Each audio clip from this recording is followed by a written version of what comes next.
Assalomu alaykum aziz qarindoshlar. Bugun 2024-yili 5-oyning 18-kuni shanba. Men Amerikaning Los Angeles shahrida yashaydigan Erkin Sidiq. 2 haftada bir qatim qildigan naq maydonga chiqishim, o'tgan qatim oldin qatimlik videoni sal baldiroq qilayotgan. O chaqda sababini sizlarga aniqlamadim. Keyin uqdinglar. Men 5-oyning 3-kundan 5-kunigacha bo'lgan açılgan Germaniyaniki München şəhərindəki bir fəaliyyət qatnaşdım. Dünya Uyğur Qurultayı qurulğanlığının 20 yılını xatırlaş fəaliyyətiga.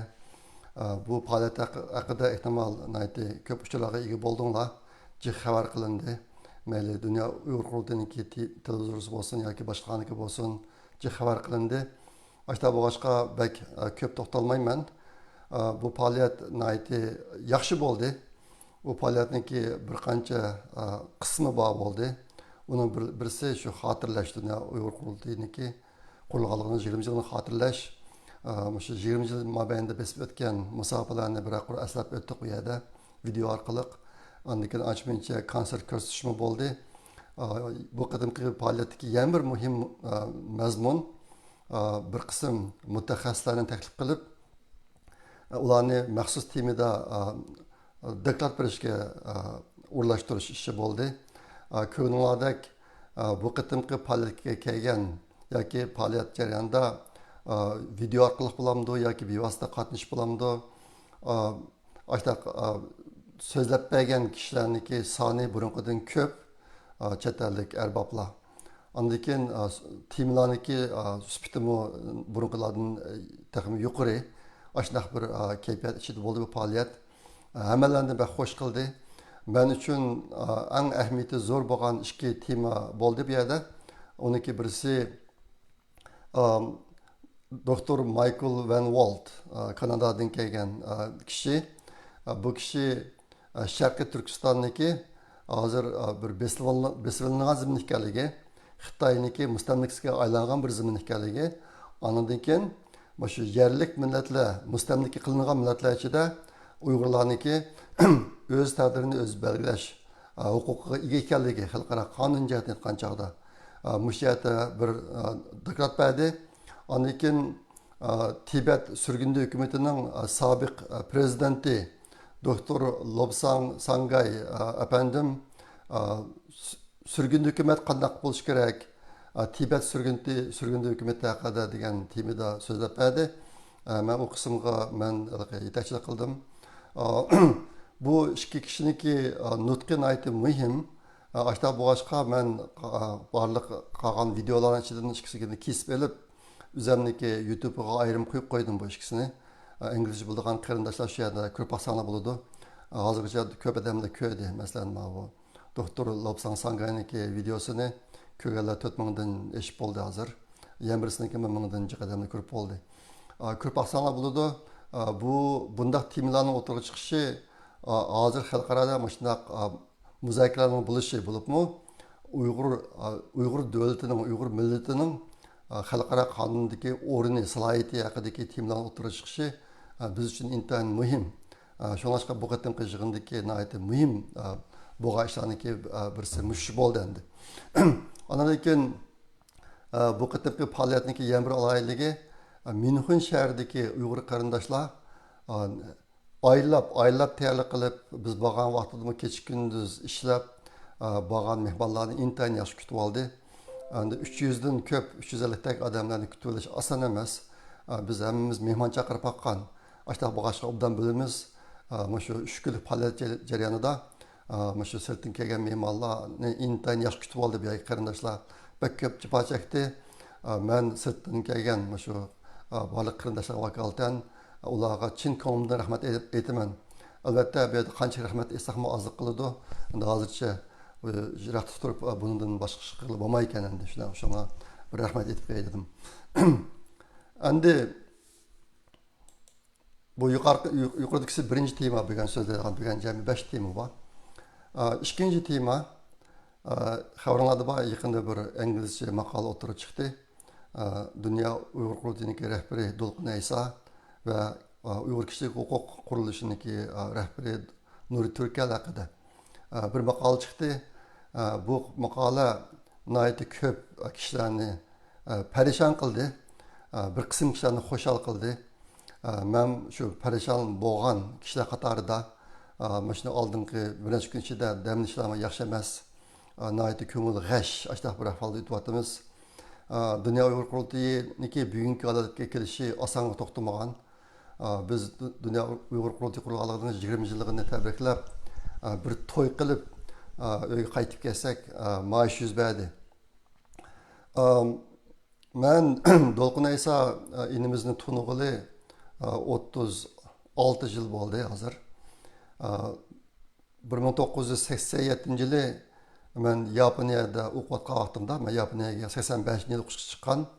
87-yili Nanjingdagi bir xalqaro yig'inda ilmiy doklad berishga bordim. Berib shu doklad tugagandan keyin 10 kunlik vaqt Urumchiga berib, uyimdagilarni yo'qlayman deb Urumchiga bordim. Men Yaponiyaga borgan chog'da qizim 3 oylik bo'lgan kunisi Yaponiyaga ketdim men. Qaytib kelgan vaqtimda 2 yoshdan oshgan vaqt. Shu chog'da kelgan vaqtimda yozuv ta'tiliga to'g'ri kelib qolgan bu.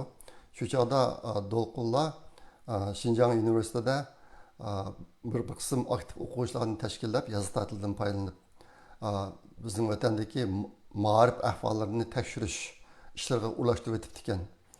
Meni shu bir yig'inga taklif qildi, shu bir qator urlashtirish yig'iniga shuni qatnashdim. Shu chog'da menga intayin qattiq ta'sir qilgan Dolqun Aysa inimizniki shu bilimi, qobiliyati, tashlash qobiliyati jihatdagi narsari qattiq ta'sir qilgan. Yaponiyadan 88 yilda qaytib kelsam, Xinjiang universitetida bir qism voqealar bo'lib ketibdi. Nim voqea desanglar, 88-yilniki bir Xitoylar belgilagan Milliy ittifoqlik eyida Xitoylardan birisi 6 qavatlik fizika binosi var, yanıdan sağgan. Men shu fizik binosida meniki yotoqni mushay tutib turgan bir mezgil. Yotoq mushayda, darsda yer mushayda, tabiiy fan, fizika, matematika misi. Shu yangi sağgan binoniki bir uburniki ishxonasiga bir Xitoy o'quvchi men barliq Uyg'ur erlarini qo'l, Uyg'ur ayollarini fohisha qilaman deb yozibdi. Buni Dolqun qatorliq shu joydagi o'quvchilarning ichidagi aktivlar maktabga arz qildi bu ishni. Sen bir tarafdan milliy ittifoqlik deysan, bir tarafdan Xitoylar mashtashni qilsa, yo'l qo'yamsan deb. Necha qatim bo'lsa, ular bu davoni so'ramabdi, so'ramagandan keyin ular o'brining ishigini qumurib ko'tarib apiribdi. Maktabniki rahbarlarining ishxonasiga. Apirib shundan tug'ilib, shu oraliqda namoyishlarmi bo'ldi deyman. Ashta bo'lib, ashta qilib ekan 88-yili bordim. Shu ishlarni anladim. Andan keyin 89-yili borsam, shu Dolqunni tekshiradigan ishlar bo'lib ekan. Meni ismini qilish shunday yilni sal almashtirib qo'ygan bo'lishi mumkin. Tekshiradigan ishlar bo'lib ekan. Keyin 89-yili men Amerikaga qaytib kelgandan keyin Dolqun bilan yana bir o'quvchi ikkisini maktabdan qo'llarni qilyapti.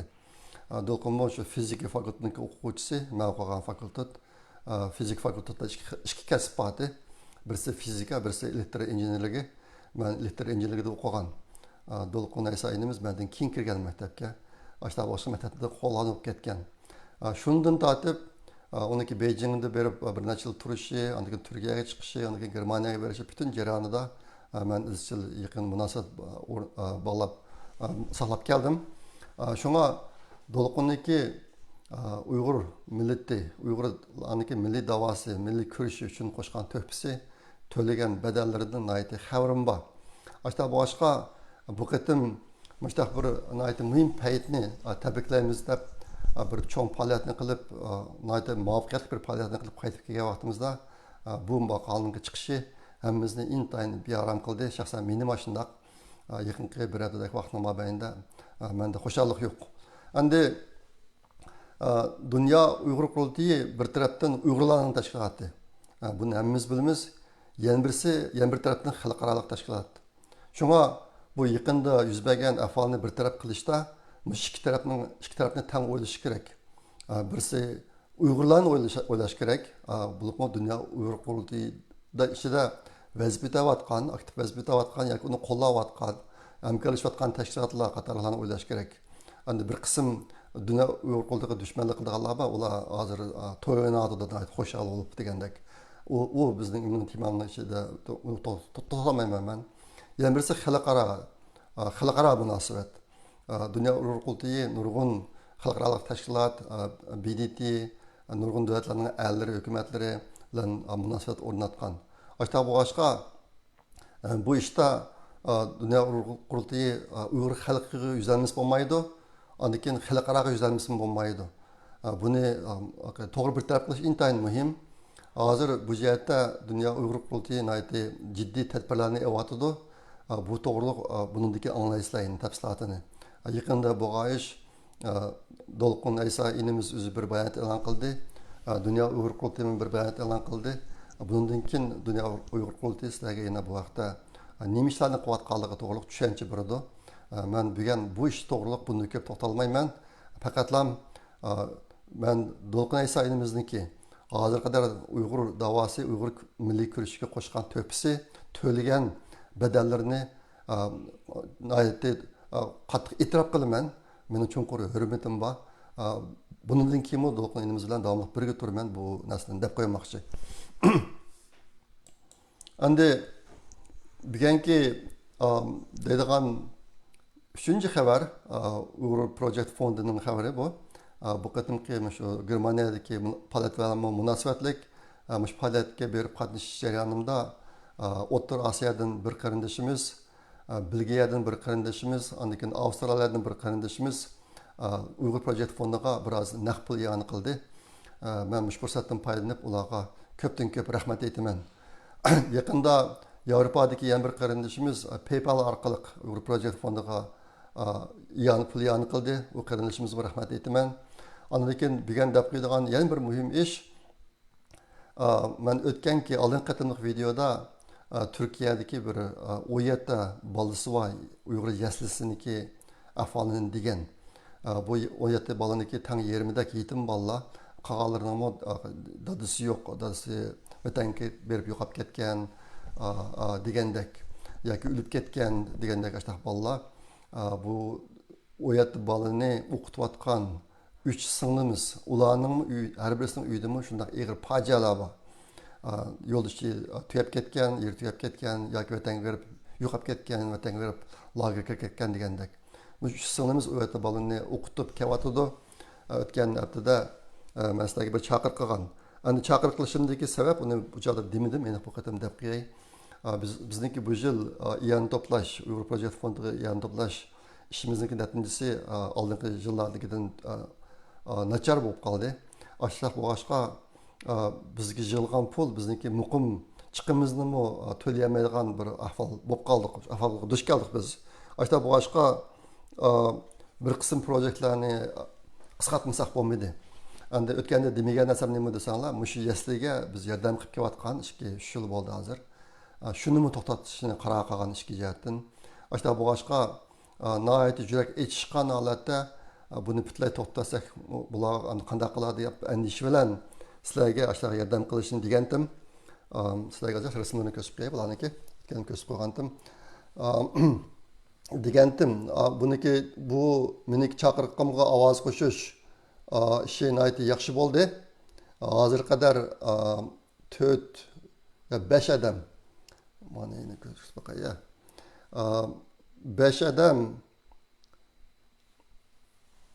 Ma'u o'tgan yil men Turkiyaga borgan vaqtimda bu bolalarniki hech qanday kitob yo'qga o'qiydigan.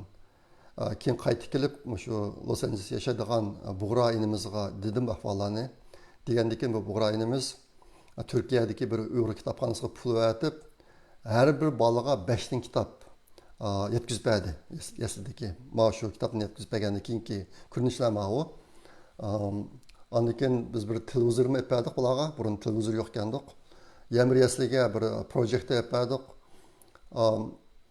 Shu chog'da men endi u bolalarniki hech qanday bir o'yinchiqlarim yo'q. Ashtax bir ahvolda ekan, ashtax bu boshqa buni tilga olgan men videorimda. Amerikadagi bir shahardagi qarindoshlar o'yinchiqlarni ilib tayyorlab qo'ydi, Turkiyaga hozir mo'ndirib bo'ldimi uqmayman. Bir necha oyning oldida tayyor bo'libdi ekan bu narsa. Bundan narsani Turkiyaga mo'ndirmoq ham ta'sirroq ekan. Shunga sal qiyinchilik bor endi, ammo shuni yetkazib bermoqchi. Mana bu ashiyasidagi balaniki hozirgi ahvoli. Ishqilib meniki o'tgan haftada qolgan chaqiriqqa ovoz qo'shib 5 odam yuqorisi $200, eng tuvini $30 bo'lib, hozir 5 odam har oyda $530 pul beradigan bo'ldi. Bu pul 6-oydan boshlab shu mashiyasligiga mang'dim, men mang'dirman. Pul keldi, men mang'dirman. Uyg'ur projektidan qilayotgan yordamni to'xtatib qo'yamiz, lekin bu qarindoshlarimiz ayrim maxsus mashiyasligiga atab qilgan yordamni bunda yetkazman. Shunday qilib bu yasliniki ahvoli xudoyim bo'lsa bundan keyin burunqidan ko'p yaxshi bo'ladi deb o'ylayman. Yaxshilanib ketadi deb o'ylayman. Shunga buni bir deb qo'ydim. Andan keyin hozir shu Iyana Yevropa fondiniki iqtisodiy ahvoliga qilib qoldim. Sizlarga atliq qilishga tegishgan bir ahvol bor. U nima degan chaqda Amerikada bir qarindoshimiz o'zining shirkat orqali har oyda Yevropa fondiga iyana qilyotdi. Buni bir necha yil bo'ldi.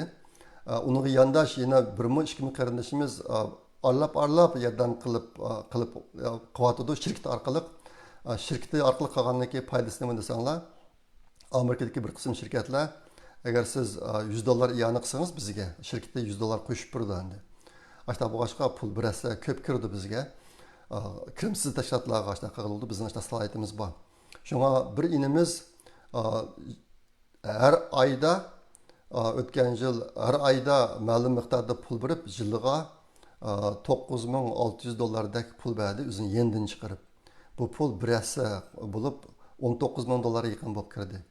Qolganlarniki pullarni qo'shgan vaqtida shu 2 yoki 3 shaxsdan kirgan pul bizga $20400 pul kirgan o'tgan yil.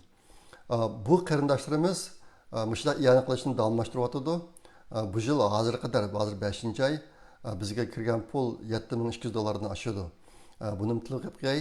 Biz mush pullar bilan bir qism proyektlardan qisqartib qog'allarni davomlashtirsak, bizniki muqim chiqimizni hamiz to'lindi. Shundaqdan o'tganda sizlarga dedim, agar yaxshi proyektlar bo'lsa biz qilamiz. Faqat bo'lmasa, men o'zim tayyor pulni chiqarishga. Shunga Uyg'urlikni chet elga salab qilishda zarur bo'lgan turlar bo'lib qolsa, ashaddiy ideyalar bo'lib qolsa, yangi ideyalar bizni izdanglar. Xudoyim bo'lsa biz bir amalni qilib shu turlarni amalga oshirishga tirishimiz. Men bu yerda shu shirkat orqali pul yanqilayotgan o 2 yoki 3 qarindoshimizga men chin ko'ngildan rahmat aytaman. Menda 2-3ligini aniq deb bermayapman men sizlarga. Sababi nima desanglar, menga pul keladigan sistemada ko'rinmaydi bularning ismi. Ashta bu boshqa bu pul berayotgan qarindoshimizniki birdan ko'p ekanligini bilaman, lekin zodi qancha odam deganligini to'g'ri bilmayman. Bir qarindoshimizniki yiliga $9000 dan ko'p iyana qilayotganligini bilaman. Bu qarindoshimiz intan isli qarindoshimiz, nomsiz, hech qanday hayda o'ziniki nominiki atilishni xohlamaydi. Lekin mushtaq Yevropa fondiga uzun necha yillardan buyon yordam qilyapti. Men shunga alohida rahmat aytishni muvaffaq ko'rdim degan. Endi Xitoy xabari, 4-mazmun Xitoy xabari. Yaqinda 2 cho'ng ish yuz berdi. Onun birisi nima desanglar, 14-sida Biden Xitoyga qarshi yangi boj e'lon qildi. Xi Jinping degan jallod yaqinqi vaqtlardan buyon Xinjiang Shangchanli yangi sifatlik ishlab chiqarish kuchi mahsulotlari degan bir narsani o'tirib chiqargan. Bunda nimani ko'rsatdi desanglar, asosligi elektronlik mashina, andan quyosh energiyasidan to'q chiqaradigan taqtay, andan elektronlik mashinaniki batareyasi. Mushundaq narsalarni ko'rsatdi. Bundan keyin Xitoy iqtisodini mushundaq yangi sifatlik ishlab chiqarish kuchi mahsulotlari orqali taraqqi qildiramiz degan narsani o'tirib qo'ygan. Hozir Xitoyniki mushu sohadagi mahsulotlari elektronlik mashina, quyosh nuridan to'q chiqaradigan taqtay, andan keyin elektronlik mashinaniki batareyasi. Bularni ishlab chiqarish miqdori intan eshib ketib, dunyo ehtiyojidan ko'p bo'lib ketib, hozir butun dunyo Xitoyniki shu eshib qolgan mollar bilan bombardman bo'lib ketish, besilib ketish ehtimolligi tug'ildi hozir yaqinda. Amerika mashina. Ashta bo'lg'achqa 14-sida Bayden Xitoyga qarshi bir qism yangi bojlarni o'tirib qo'ydi. Buning ichidagi eng ko'zga ko'rinarligi elektronlik mashinaga bo'lgan bojni burunqi 25%dan 100%ga o'stiribdi. Ashta o'stirayotgan chog'da Xitoyniki mashinasi Amerikaniki Tesla mashinasi bilan raqobatlasholmaydi baho jihatdan. Ash orqali Xitoy mashinasiki Amerikaga kirishiniki oldini to'salaydi endi. Undan boshqa bu qatim e'lon qilgan bojlar yerim o'tkazgich buyumlari bo'lgan bojni 25%dan 50%gacha ko'tarish kelarjilikqa. Anikin bir qism polat va alyuminyum mahsulotlariniki bejini 7,5%dan 25%ga ko'tarish bu yil. Mashina elektronlik mashinanikini 25%dan 100%ga ko'tarish bu yil.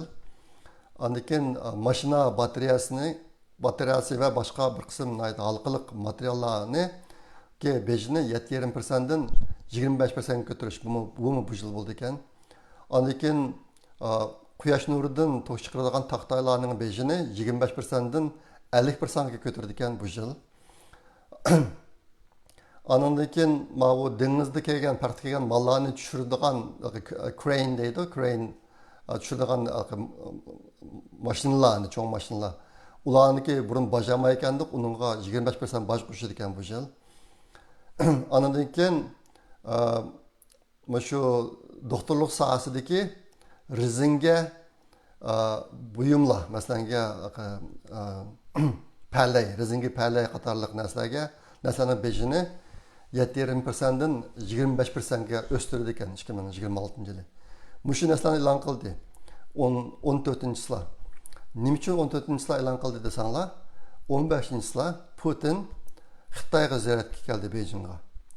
Bayden bu ishni naq shuni to'g'rilab e'lon qildi. Ashta boshqa bu bir cho'ng xabar bo'lib ketdi dunyoda. Putin 15-sida yarim kecha soat 12dan 45 minut o'tganda tushibdi Beijingga yarim kechada. Bunun sebebini uqulmaydı. Hem de ensirap kaldığımı uqmayman. Uqsılar Putin hakkında xalqaralıq sot uni tutuş buyruğu çıqargan. Şoňa o dünyadaki nurgul yerlerge baranmaydı. O baralayan devletlerden bir qançysılan bar. Mesela Xitay, İran, Şimali Koreya degендek. Başka nurgul yerlerge baranmaydı. Bu yerim kişide kelip 15-sida, 16-sida Beijing'de bir gün ziyaretli bulup anından keyin tünögün 17-sida Xitoyniki Harbin o'lkasiga ketdi. Harbin o'lkasida bular yerlik rayonlar o'rtasidagi iqtisodiy hamkorlik haqida faoliyatlar o'tkazmoqchi ekan, u amaliyotda bo'lib bo'ldi. Hozir Xitoyda qarang'uchi bo'ldi hozir. Chunki ishlarni tugab bo'ldi. Mushta bo'ldi. Bu yerda mushunga munosabatlik muhim bir narsa Xitoy bilan Rossiya e'lon qilgan birlashma bayonot. Mushqitimki ziyoratga e'lon qilgan birlashma bayonot. Bu bayonot Xitoyniki bir qachon bir daraja ko'tarilgan holda dunyoga o'zining qip-yalang'och o'ziningki haqiqiy qiyofatni qip-yalang'och ko'rsatish bir bayonot bo'ldi bu. Ichida nurg'un muhim mazmunlar bor. Buni men bir qanchasini muhim mazmunlar deb beray, uni tafsil desam vaqt bekcha ketadi. Bayden tartibga chiqqandan keyin shu Osiyo rayonlarida bir qism hamkorlik tashkilotlarini qurdi. Masalan, Amerika, Angliya, Avstraliyaniki bir harbiy hamkorlik tashkiloti bor. Buni AUKUS deydi. AUKUS deb ataydi.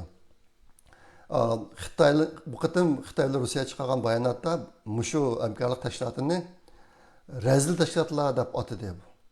Bevosita demismi, shunga yaqin kelgan so'zlarni ishlatib, bu razil evil organization, razil tashkilotlar deb atadi. Ondan keyin Amerika, Yaponiya, Koreya, Tayvan, Filippin va Avstraliyaniki birlashma tashkilotini ash deb atadi. Bu insoniyatga xilof, insonparvarlikka xilof bir xil tashkilot deb atadi. Uni qattiq qarshi turamiz deb. Ondan keyin Amerikaniki Hindiston dengizi va Tinch okean rayonlaridagi barliq harakatlarini mushu rayonninki muqimligini buzishni maqsad qilgan harakatlar deb atadi. Amerikaning qatqa ishlarining hammasi mushu rayondagi Müş rayondagi allarniki muqimligini buzadigan ish harakat deb atadi, oshkor oldi. Ondan keyin Amerikani Janubiy Osiyodagi barliq allarniki bexatarligiga tahdid so'yotidi deb uni qiypilangash o'tirib qo'ydi bu qatam. Andan keyin Rossiya Ukraina urushi masalasida Xitoy o'zining biz neytral maydonda turamiz, o'tir maydonda turamiz degan yolg'on niqobini butunlay ichib tashlab bu qatam Putinniki ichib tashladi. Shuning bilan Putin Xi Jinpingni Xitoyni intayin qattiq maqtadi bu qatam bayonotida.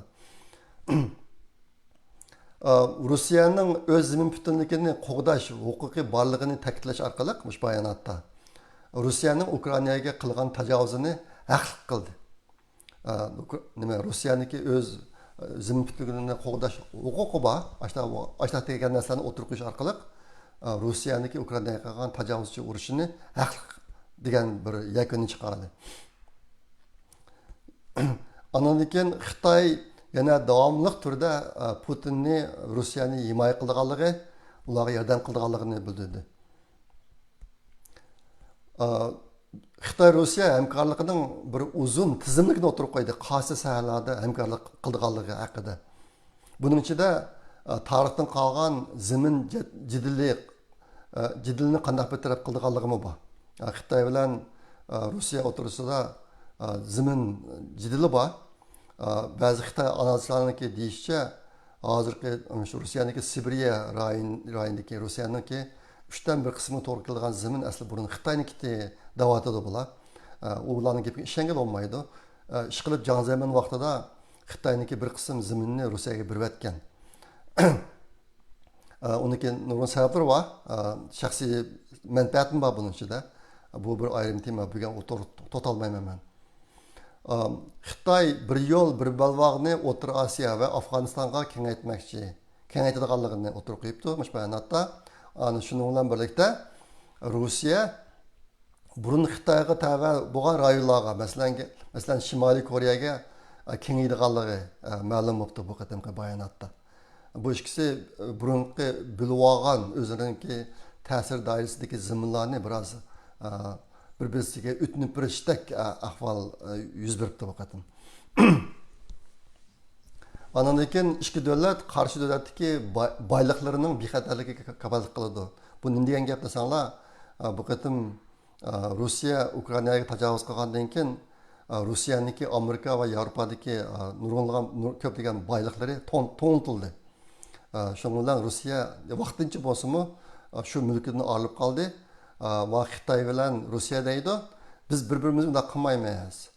Bu ishlarning beshiga keyin qanday kun kelishini qat'iy nazar biz bir-birimizniki boyliqlarini to'ntib olmaymiz degan narsani o'tirib qo'yibdimish bayonotda.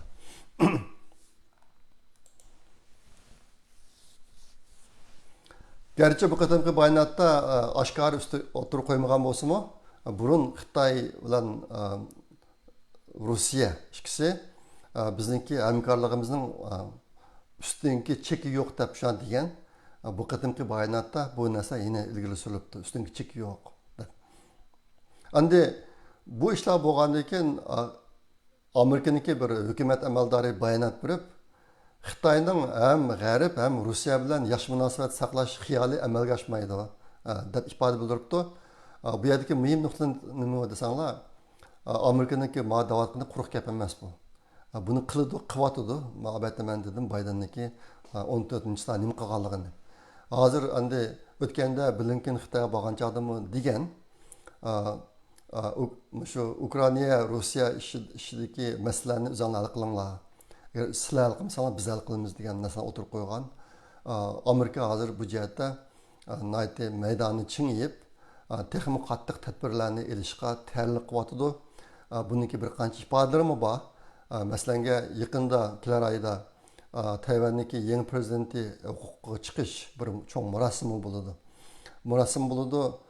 Amerika shu murosimga nihoyatda cho'ng bir umak mangdamoqchi. Hozir bu ishlar oshkorlanib bo'ldi, e'lon qilib bo'ldi.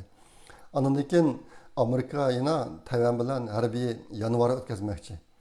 Xitoyniki hujumiga taqobil turish uchun harbiy yanvar o'tkazmoqchi. Yaqında Xitoyninki Tayvanga hujum qilib qilish ehtimoligi biroz kuchayib mingyotidi burunga qaragan chog'da. Bo'libmi bu qandaqdir Xitoyniki Tayvanni yengib olganligidan emas, Xi Jinpingniki jalatniki qora niyatidan kelib chiqyotidi bu ish. Hozir Xi Jinping o'zi Xitoy davlat ichida intayin qiyin ahvol qilib qoldi. Bir krizis qilib qoldi mana shu aytgan chog'da. Nurg'un kishilar deydi Xi Jinping tushmamdiki taxtdan deb. Xi Jinping taxtdan tushsa uni kuni intayin vahshiy bo'ladi oqibati. Shunga tushunmaydi. Shunga hozir o'zi qerib ketdi, taxtdan tushunmaydi. Boshqa bu hozir o'zining xotinini Xitoy hokimiyatidagi yuqori o'ringa turg'izishga qarab ketyotdi. Yaqinda bu jihatda bir qism ishlar yuz berdi. Ehtimol bir qismini anlagan bo'lishinglar mumkin. Xitoyda bunday ishlar tarixda bo'lgan. Ayni vaqtda Maozdongmi qerib ketib davlatning ishlarini boshqara olmaydigan vaqtida huquqni janjingga o'tkazib berib ayoliga, xotiniga. Xotin orqali boshqargan. Hozir Xi Jinpingmi mushtarab qarab ketyotdi. Ondan keyin shu krizdan qutulishniki yana bir yo'li Tayvanga hujum qilish. Bu jihatimi to'xtamay tayyorlanyotdi. Shunga bu jihatga ehtimollar kuchayyotdi. Shunga bu yerdagi hozir buni endi Amerikami tunib yetib hozir Xitoyga bo'lgan muomalada bag'ansiri chingib, Xitoyga bo'lgan jazo tadbirlarini yana yangidan o'tirib chiqib minishga tayyorlanyotdi. Bu jihatda keyingi bir qism ishlarni bundan keyin ko'ramiz. Yaqinda Pompeo o'zining boshqa kelar oyda Tayvanga o'z shaxsiy nomi bilan borganligini aytibdi. Muxbirlarga andan keyin shu chog'da Xi Jinping degan jallatni Xi Jinping dunyodagi eng razil diktatorchi deb atabdi. The most evil dictator in the world deb. Deb atabdi. Ba'zilar deydi, bu saylamda, Amerikan saylamida agar Trump chiqib qaytadan prezident bo'lib, yana Pompeoni tashqi ishlar ministri qilsa, keyin u Pompeo Xitoyga ziyoratga borsa, Xi Jinping bilan kurashgan chog'da biroz g'alati ahvollar yuz berishi mumkin degan farazani o'tirib qo'yotdi. Chiqib yaqinda Pompeo shadab gapirdi.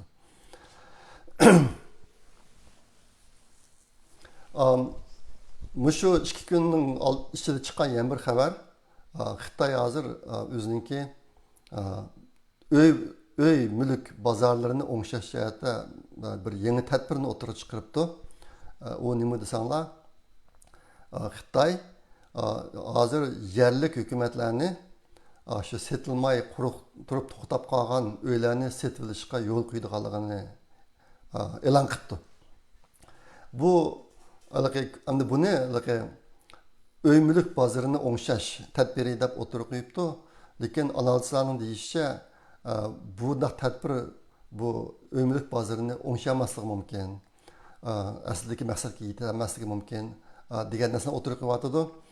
Sababi nima desanglar, hukumat o'zining uylarini qanday qiladi? Hozir setilmay qolib qolgan uylarning ichida hukumatga tava uymi intayin ko'p. U uylarni qanday qiladi? Andikin hukumat setib olmoqchi bo'lgan uylarni shaxsiy shirkatlar, xususiy shirkatlar qandayroq bahoda sotadi? Hukumatniki bu uylarni setib oladigan puli nerdan keladi? Agar bu shaxsiy xususiy shirkatlar uylarni tuvan bahoda sotsa, ular o'zining iqtisodiy ahvolini qanday betaraf qiladi? U to'lamni to'layamagan degandek yana nurg'un yangi masalalar chiqadi ekan. Boshqa bu tadbir ishlamaydi deb qarayotdi. Shunga bu jihatga ishlar qandayroq bo'ladi, bundan keyin bilamiz. Bugungi deydigan 5-xabar NASA xabari. Men sizlar Facebook'ga chiqarib qo'ydim. Men ishni qilayotgan bir teleskop bor. Bu teleskopning ismi bir qancha qatim o'zgarib bo'ldi. Eng oldida AFTA deydik, keyin W First deb atadik. Hozir endi Roman olam teleskopi deb atadik. Bu teleskop shu James Webb olam teleskopidan keyin olam boshqa chiqarilgan yana bir cho'ng teleskop. Asosiy ayniginiki cho'ngligi 2.4 metr keladi. Bu teleskopning aloyligi bu tashqi planetalarni bevosita ko'ra oladi. Hozir qadar NASA osmonga chiqargan teleskoplarning hech qaysi tashqi planetalarni bevosita ko'rolmaydi. Hozir qadar tashqi planetalardan 4000 dan ko'p planetalar tepilib bo'ldi. Lekin ular bevosita ko'rib emas, boshqa usullar bor. Tashqi planetalarni bayqaydigan. Shu usullarni bayqaldi. Endi ma teleskop olam bo'shlig'iga chiqqandan keyin tashqi planetalarni bevosita ko'ralaydi. Bu teleskopni aslida bizning davrda boshlagan dastlabki loyiha yasash sinaq narsalarni men uni ishlayotgani 10 yildan oshdi hozir. 10 yildan oshdi. Mushu teleskop bilan munosabatlik ilmiy maqoladan 25 ni e'lon qildim men. O'zim birinchi avtor bo'lib o'zim yozgan maqola. Uniki qolgan avtorlar qo'shimcha avtorlar endi. Men o'zim birinchi avtor bo'lib yozgan maqoladan ilmiy maqoladan 25 bor ekan. Boshqalarga qo'shimcha avtor bo'lgan maqolalarni qo'shsam 35larga berish mumkin. Shu teleskopniki bizning darga ishi bitib 13-slar biz uni bir cho'ng mashinaga qachilab uzitib qo'ydik uni. O teleskop hozir yana bir NASA markazi, Goddard olam uchish markazi deb ataladigan yana bir markaz, shu Washington DC'ga yaqin yerda u. Shu yerga mangdi bu teleskop. U yerda 2 yil sinaq qilinib, andan keyin 2026-yili olam bo'shlig'iga chiqariladi. Olam bo'shlig'iga chiqsa, uni shu bordigan orbitaga apirib, rasmiy ishga tushirib qo'yishlik bir necha yil vaqt ketdi ekan. Shunday qilib rasmiy ishga tushgandan keyin hozirgi planda 2030-yildan keyin jonliqlar yashash ehtimoli bor tashqi planetalar haqidagi uchurlar bizga kelishga boshlashi mumkin 2030-yildan keyin. Shunga hozir plan shunday. Bu teleskop bizningki yer shari bilan bo'lgan orlig'i 30 nur yili yoki undan yaqin yulduzlarni tekshirdi, uning sirtida emas. Ba'zi qarindoshlar men yozgan narsamda tushunolmay bu koinotning sirtidagi tashqi planetalarni tekshirib olishadi deb qo'yadi. Undaq ish yo'q. Bizningki koinotniki o'ziniki cho'nligi intayin cho'ng.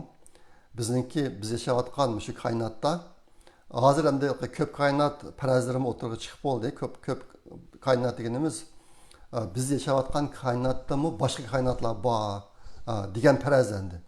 Lekin biz hozir qadar o'zimiz yashayotgan koinotniki chegarasigacha berib olamiz, tekshirib olamiz.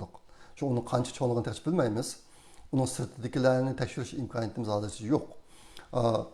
Endi sizlarga dapiralayotgan bir qancha son biz yashayotgan koinotda jami 100 milliarddan 400 milliardgacha galaksiyalar bor. Galaksiya degan yulduzlar to'pi.